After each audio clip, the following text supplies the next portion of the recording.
Après un petit break, me revoici donc avec une nouvelle vidéo. Et après des transferts à n'en plus finir, quoi de mieux qu'une petite analyse? Eh bien, on va parler d'un des futurs grands talents que l'on va voir sur les classiques flandriennes, et notamment sur Paris-Roubaix, tout en espérant aussi le voir dans le sprint massif. Florian Vermeersch en a surpris plus d'un sur ce Paris-Roubaix et a sûrement crevé l'écran durant la course. Pas totalement inconnu en Belgique, il est néanmoins encore un très jeune coureur qui doit se développer et qui se développe chez Lotto-Soudal. Pourtant, l'année prochaine, il va devenir leader d'une équipe sur les courses pavées et il devra donc gérer avec cette pression inhérente à ce stade. Mais avant ça, revenons sur qui est Florian Vermeersch et peut-il être le futur grand talent belge sur les courses pavées. N'hésitez pas à vous abonner à la chaîne pour suivre le reste de mes vidéos, ni même à partager la vidéo et mettre un pouce en l'air. Pour apprendre à mieux connaître Florian Vermeersch, on va décortiquer sa carrière en commençant par son année 2018 chez Powell-Southern Wastegoed Service et on va après parler de son attache dans le cycle. Ensuite, on va parler de son passage dans la structure Lotto U23 avant de signer en 2020 chez Lotto-Soudal. Après être revenu sur sa carrière, je parlerai de son Paris-Roubaix exceptionnel avant de faire une analyse de son profil et ce qu'on peut faire comme comparaison avec un profil semblable comme Tom Boonen. Enfin, j'émettrai quelques pistes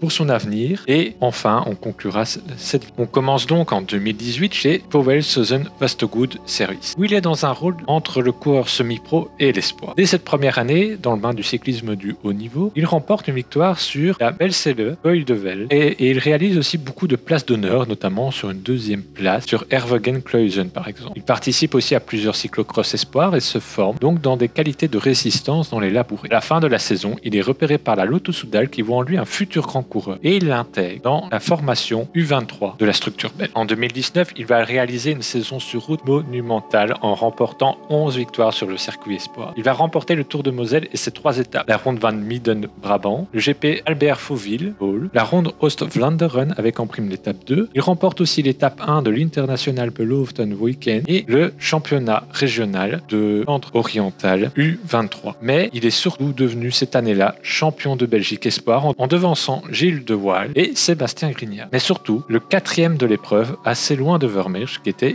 Jordi Mue. Il réalise une telle saison espoir qu'il est difficile de lister tous ses top 10. Lors de cette grosse année espoir, qu'il l'a mise sur l'orbite au niveau belge, il doit passer professionnel au sein de la maison mère Lotto-Soudal pour août 2020. En 2020, il doit intégrer la Lotto-Soudal dès août. Mais la crise sanitaire du Covid-19 passant par là, il n'a pas le temps de réaliser une demi-saison espoir qu'il débarque déjà au plus haut niveau professionnel. Pour cette première année, il remporte la Bruxelles Zeppé Run au niveau espoir, qui est une course donc non professionnel. Et ensuite, sur le circuit professionnel, il va rapidement éclore en finissant en 2020 4e du sprint de la Bruxelles Classique, 5e des championnats de Belgique de la montre, 8e du Giro della Toscana, 9e du Tour du Benelux et 9e de l'étape 2 de Tirreno Adriatico. Mais surtout, c'est sa 13e place sur Gand-Wevelgem qui va attirer l'attention des suiveurs belges. Dans sa performance inattendue et excellente pour un jeune néo-professionnel. Et en très peu de courses, il s'est montré extrêmement intéressant chez Lotto-Soudal. Et donc, après cette très bonne entame de carrière, Florian Vermeersch se lance dans l'année 2021 en espérant confirmer. Pour sa première année complète, il ne remporte pas de victoire, mais il remporte le classement des monts sur le Tour de Wallonie. Il va se développer petit à petit et réalise une nouvelle 5e place au championnat de Belgique du contre-la-montre. Termine 7e de la première étape du Tour de l'Ain, 8e de l'étape 1 Tour de Suisse, qui est un prologue, et 8e du circuit de Wallonie. Il participe à la Vuelta à Espagne, où il termine 9e lors de l'étape 2. Si ses résultats ne sont pas forcément plus révélateurs, il réalise quand même de beaux résultats sur les courses pavées avec une 15e place sur l'Oxycline Classique Brugge de Panne ou encore 16e place à l'E3 Saxo Bank Classique. Enfin, il termine sa saison par une seconde place héroïque sur Paris-Roubaix et sur une course pour laquelle on va revenir. Après une année d'absence, Paris-Roubaix est donc revenu en 2020. La reine des classiques par sa difficulté, ses nombreux secteurs pavés, était de retour et c'était pas pour déplaire à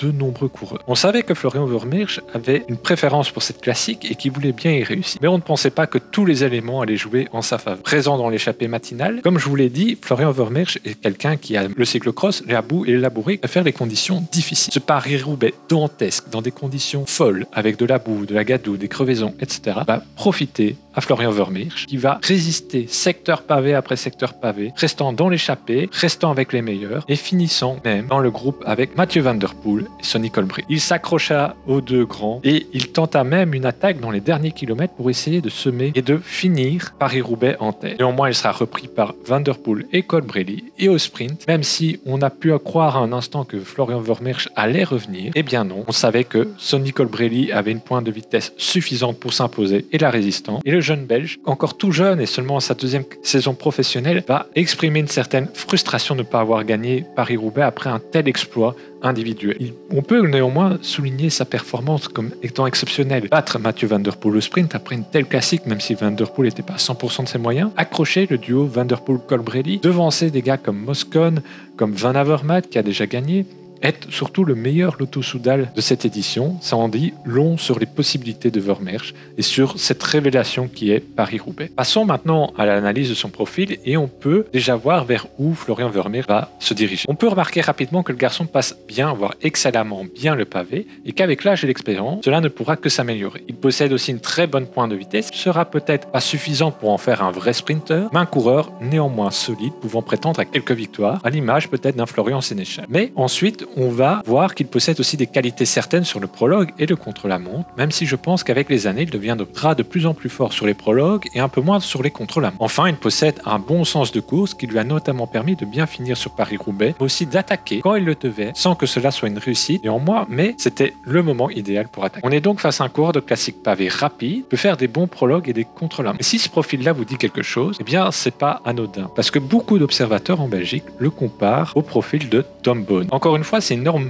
pression que l'on met et pas parfois utilement qu'on met cette pression-là parce que certes il y a des ressemblances, on a une pointe de vitesse, il passe très bien le pavé et il a fait des beaux résultats ici directement sur le pavé. Néanmoins je pense quand même que sa pointe de vitesse ne sera pas celle d'un Tom Boonen parce que Boonen a quand même joué le classement du maillot vert, il en a remporté rien et je vois pas Vermeersch être à ce niveau-là, notamment avec une spécialisation des sprinters qui est de plus en plus forte et qui pourrait à mon sens battre les meilleurs. En fait je le vois bien comme un coureur à un profil à la Jasper Stuyven sur ce point. Il possède l'argument du contre-la-montre et du prologue, ce qui en fait un coureur évidemment intéressant. Enfin, je rajouterais que son profil d'ancien cyclocrossman fait qu'il n'a pas peur de passer du temps sur le vélo pendant des temps pourris comme l'a été Paris-Roubaix et comme il l'a déclaré à la sortie de ce moment. Cela le motive encore plus, le rendant encore plus fort. Parlons maintenant de ce que pourrait réserver à l'avenir Florian Vermeersch. S'il est difficile de faire des prédictions, on peut espérer que Florian Vermeersch continue à franchir des paliers petit à petit pour au final devenir l'une des têtes d'affiche des courses pavées. Pour l'année prochaine, on devra surtout voir comment il va gérer la pression inhérente au rôle de leader qu'il récupère de Philippe Gilbert et de John Degenkolb. À mon sens, le fait que Gilbert ait annoncé sa retraite va permettre à Vermeersch de profiter de son expérience une année supplémentaire pour finalement tirer profit de ce grand champion. Au niveau du sprint, je pense qu'il a moyen de remporter un petit sprint classique pavé, par exemple le Samin,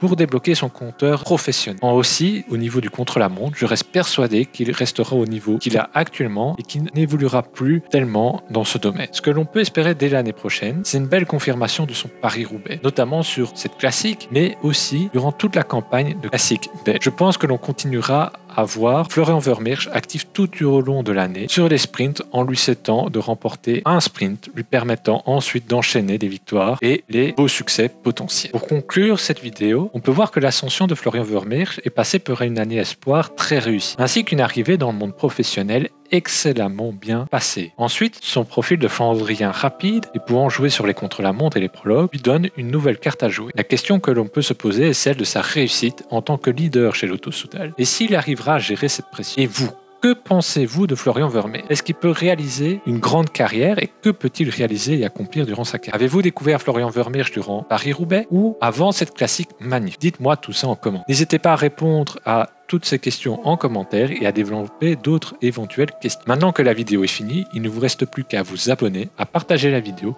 et à aimer cette vidéo. J'espère aussi que cette analyse est tout aussi intéressante pour nous. On se dit à très bientôt pour une prochaine vidéo où j'espère être régulier et vous ressortir une vidéo vendredi prochain.